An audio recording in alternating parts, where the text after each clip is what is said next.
Welcome to Gapology Radio with your hosts, Mark Tinas and Brian Brockhoff. This is your podcast covering tactics for creating winning leadership and sustainable winning organizations. Discover more information detailed in their books, Gapology, Imbar, and their newest release, Speed of Purpose. We can be reached at gapology.org, and our books can be found at amazon.com. Hey everybody, welcome to Gapology Radio. We're really excited about the response that we've been receiving from our appearance on the Relatively Speaking live stream show over the Labor Day weekend. If you haven't had a chance to watch it, well, don't worry, I'll include a link below. Mark and I share some exciting news on the show that you really don't want to miss if you're a fan of Gapology. So let's get rolling with this episode and give Martinez a call.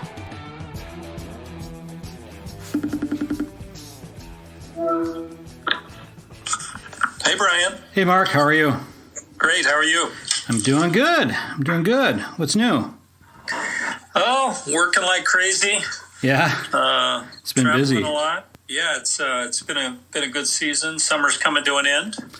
Yeah, that's right. Yeah, it's actually going to start cooling down next week here, which will be a nice break. It's been so hot and muggy here, and I know some parts of the country have been way worse. So I think we'll all be rejoicing once those leaves start to fall. Yeah, we're looking forward to the temperature drop. It's going to be in the 70s here this weekend. Yeah, perfect. Yeah, love it. Yeah, cool. So what would you like to talk about today? Well, I thought we would talk about building relationships in a Zoom world. What do you think? Okay, yeah, that sounds good. I know it's pretty difficult when people are far away. Yeah. We need to continue our Zoom world conversations, and building relationships is one of the victims, really, of the Zoom world. It's tough. But I had the great opportunity to interview a few top performers in this, and I have their best tactics right here in front of me. Oh, cool. I haven't heard these. Exciting. Yeah. All right, let's jump in. Sounds good.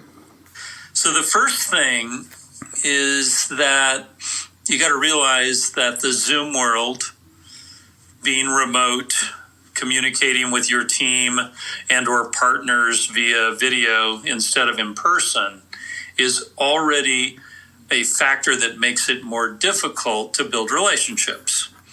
So once you accept that, then you can apply these tactics to make it work. So the first one is real simple, and that is to increase communication. Increase communication. So often in a Zoom world, there's less communication. But what if you're to increase communication? And while doing so, what if you listened more? So often as leaders, we have a tendency when we haven't talked to somebody for a while to speak a lot. I think that's natural. But what if we listened more? So the first tactic is to increase communication on purpose and listen more. What do you think? Yeah, I love that. In fact, I just had a meeting just yesterday, and we were talking about something very similar to this. And the manager was talking about that, sometimes it's difficult to get people to open up during a coaching session. And part of that, I think, is this remote workforce. People are used to kind of working in a silo. And one of the things I mentioned to her was, you need to listen more. And she said, yeah, but they don't talk. And I said, so, one of the key tactics to get people to talk is to ask a question, right? So it goes back to one of our topics on a previous podcast about asking questions. I think that's a key to that tactic. Yeah, and there's some complications too. So in the county that I work in, most frequently, when there's multiple people in the room, we have to wear a mask. Yeah. So now we're in the Zoom world and we're on a mask. We're in a mask. And that just makes communication more difficult. So increase communication and listen more. Yeah, love it. Second tactic is to schedule one-on-ones. So you've got this group Zoom meeting, but there's a number of key people that you need to communicate with more frequently and in a different way. Go ahead and schedule those one-on-ones. And those one-on-ones become critical now. So again, apply the listening tactic, but don't just limit yourself to the group Zoom. schedule those one-on-ones, and ideally, again, on video if you can, so that you can read body language and relate better. But it becomes a key tactic in addition to the group calls. Yeah, I love that. And I think a key tactic there too is to make sure the person's prepared, or at least prepared around the subject that's to be discussed. I've been involved in one-on-ones where the person on the other end didn't know what the topic was, and so we kind of caught them off guard. So I think there's a balance there on making sure that you're covering information and gathering information from somebody who's educated about what the topic is. No, that's a great point. Yeah, a random call may not be productive. Yep. So here's a tactic from one of the top performers that I interviewed. Top performer within the entire organization added this one. She said that one of her key tactics is to add in personal calls. So not a one-on-one about business topics, a personal call. A personal call where you get to know the family, the kids, the pets, the hobbies, and talk about things outside of work. So she found that was the key to building relationships. It was getting away from work topics, and really not only learning the personal things about that individual, but sharing your own personal details as well. And that changed everything. Yeah, I never really thought about that. Yeah, that's really cool. I think that just shows that you care about them more than just business. And if you're trying to build a culture within a team, I think that would go a long way, just reaching out, just touching base with that person as an individual. Yeah, this individual, again, this top performer, has 12 people that are key partners. They are thousands of miles away, so they communicate via Zoom. But by getting to know each of the 12 individually, total game changer. Yeah, I love that. So does she call each person individually, each of those 12? Yeah. So She spreads it out and calls a couple per week and has personal calls unrelated to work. Yeah, and just think about what you learn about people that way. I think that's fantastic. Yeah, I can see how that would work. Yeah, cool. Okay. All right, here they come, some more good ones. So this one is another tactic from the top performer. So one of the key tactics was to create within the work metrics a team goal. So no competition. We set a number for everyone to work towards, and it becomes a team goal, one metric. Bringing the team together, teaching the team to share, having them have conversations, but having a team goal. So they set this number for the entire team to achieve. Again, it was not about anybody's individual numbers. For once, it was about this one number for the group, and they had a prize at the end of it. And I'll let you comment on it, and then I'll tell you about the prize. Okay. Yeah, I think that's great. One of the questions I get asked a lot when we're training the action gap under Gapology is around accountability. And the question usually is, how do you create accountability? And I think establishing something like this, where you have a team goal, that creates that self-accountability and team accountability, where you feel accountable to the rest of the people on your team. I think doing something like that really takes it beyond just the normal setting expectations and following up and those kinds of things. It takes it beyond that, where the person is really invested in achieving those goals. And ideally, it causes communication amongst the team. People calling each other and saying, "Hey, have you tried this? Have you tried this? It's working." So everybody working together towards this one number really creates an interesting dynamic. So here was the prize. And they achieved the number. In fact, they blew the number away. Everybody, all the 12 people got in the mail a mixology kit. What's that? It's a kit for making mixed drinks. Oh my gosh, you're kidding. No, it's amazing. So That would be awesome. Oh my gosh. So then, wow. This is the awesome part. Wait till you hear this. So then they have a Zoom call in the evening. Everyone's got their mixology kit, and they hired a mixologist who's on the Zoom who teaches everybody all these different mixed drinks with the kit they have. Oh, it how was cool. so much fun. It rated as the greatest event they'd ever had. Oh, yeah. And it's a Zoom call. Yeah. Wow, that's a lot better than just going bowling. When you can't go bowling. Yeah. That's the thing. Yeah, I mean, how cool is that? So the bartender, it was an actual bartender person that was trained? Yeah. There's actual mixologists who will come on your Zoom and teach how to make drinks. That is so cool. And wow. It was such a team building event on a Zoom call. Yeah, we need to do that, me and you. That'd be fun. Yeah. Yeah. And again, we're talking about a top performer, number one in the organization. Think about that. That's a key tactic. Yeah. So now everybody has that. Super creative. I would have never thought of it. No, never. So pretty amazing. Yeah, really cool. Okay. Same top performer, number one in the organization.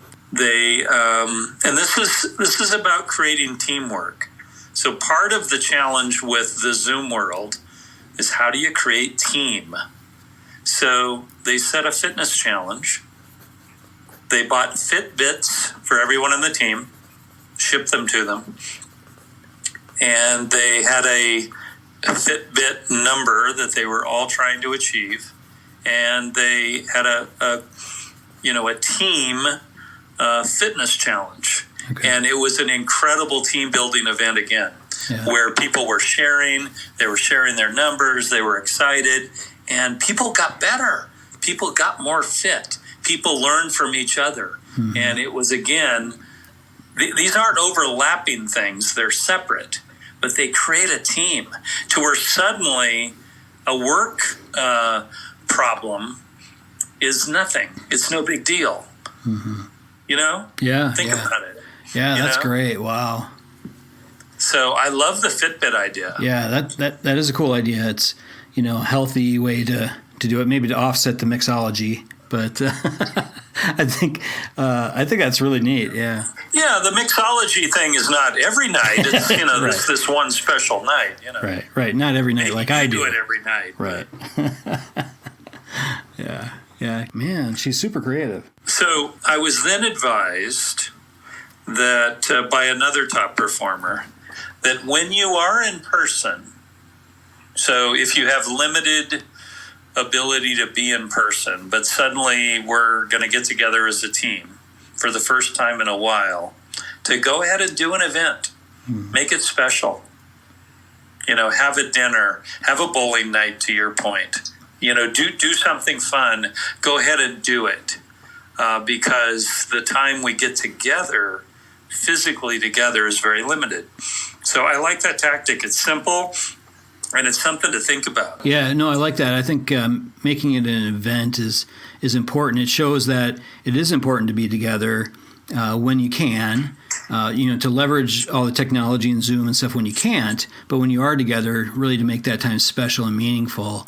I love that idea. And especially if you're, coming together to do like a meeting or something where there's some work, important work to be discussed and that kind of thing, to tie it into an activity that just shows that you do care about them as individuals as well.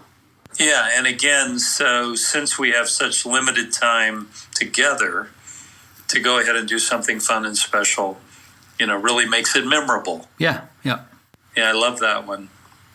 All right, the last one I have is another top performer told me that with the team that's on the Zoom screen, whom they don't get to see in person, who they don't get to interact with in person, that they send them handwritten notes for specific things that they've done for them. So they mail them to them. And I think that's a big deal. I think when a handwritten note comes in the mail and you open it up, it becomes this, lasting thing. It's a lost art. Yeah. And it's very meaningful. So it sort of seals the relationship. Right. When you have that. So I love that tactic. It's so different, and again, it's so personal, and it just is so different than a Zoom call that it changes the relationship. Yeah, it's kind of the opposite of the rest of the world today. Everything is so digitized. Everything's so quick. Texting. People don't even text thank you anymore. It's just THX, right? It's more meaningful to get something that somebody sat down with a pen and a piece of paper, wrote it out, put it in an envelope, put a stamp on it, went to the mailbox. I mean, that's a whole thing. It's a whole process that the same message could have been delivered over text or in an email, but it shows that person really cared enough to do that. I love that idea. Well, no, that's a great point. So I wonder what the lasting value of a text is versus the lasting value of a handwritten note. I wonder if the handwritten note doesn't have a lasting value that's 10,000 times longer than the text. Right. And just think about it. Yeah, and think about some of the younger people today, millennials, Gen Z, have they ever received a handwritten note? Something like that. They may not have ever, so they're used to receiving a text or whatever, but to get something in the mail addressed to them with a stamp on it, I think would send an entirely different message behind what was written. It's not like it's a birthday card. Right. It's different. You and I did a workshop once, and we asked the group, how many of you have ever received a standing ovation? Mm-hmm. And no one had ever received a standing ovation. I wonder, based on what you just said, how many millennials have ever received a handwritten note thanking them for a specific behavior that they did. Yeah, be interesting. It's a total game changer, and it's so simple. Right. You do have to find you have to find stamps somewhere. They're hard to find, but they are. Total game changer. Yeah. So I hope those of you listening to us took notes on this. Each of these will work. You can tailor them to your own environment. And we, stole a few from the top performer in a major organization. So you can thank us for that. But go for it. What do you have in closing, Brian? Yeah, just to maybe switch the topic slightly, I just want to give a little teaser for next week's podcast. So we're going to have two special guests joining us on our podcast that we were very fortunate to be able to be interviewed by them a couple weeks ago. And we shared some fun news with the viewers during that live stream. And so next Tuesday, we're going to have them on our show. So everybody listening to this, just make sure to mark your calendars, and you'll get to hear that next week. Is it a surprise as to who they are? I don't know. What do you think? Think we should share? I think I would share. Okay, go right ahead. So we're going to have the two newest members of the Gapology team, Judy Shulak and Sarah Shulak, join us on the podcast. So we're thrilled about that. Judy was the former president of Buffalo Wild Wings, and Sarah is her brilliant sidekick. And we'll just leave it at that. And they're incredible. You'll love them, and that's what I would add. What else do you have? Yeah, no, I think that's good. These are two amazing people. The first call that we had with them, I was blown away.